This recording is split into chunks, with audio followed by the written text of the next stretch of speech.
Усердное выполнение домашнего задания школьницы привело в ярость кухонного тирана.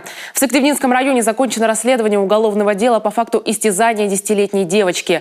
В середине мая в райотдел полиции позвонили из детской республиканской больницы и сообщили, что к ним на прием с подозрением на сотрясение головного мозга поступила юная пациентка из села Выльгард, который ударил головой об стол сожителя ее матери. Силовики провели проверку, информация полностью подтвердилась. Оказалось, пьяный 42-летний мужчина поднял руку на ребенка, потому что он помешал ему спать.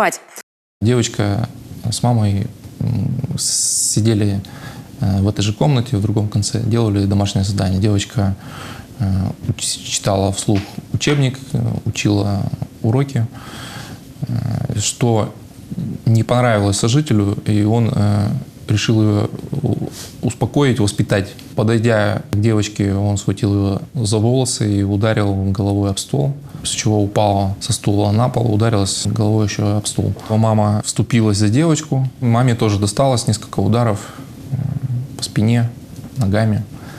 Распускал руки кухонный боец уже не в первый раз. Девочка попала в настоящий ад в конце прошлого года, когда вернулась из санатория, и обнаружила в своем доме чужого дядю, сожителя ее мамы.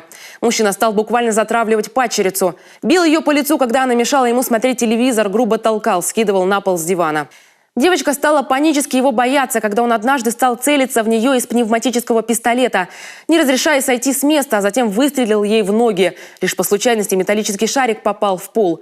После возбуждения уголовного дела мужчина забрал свои вещи и съехал с квартиры. Вину он полностью признал. Говорит, переборщил с воспитанием. За истязание несовершеннолетней девочки ему грозит до 7 лет лишения свободы.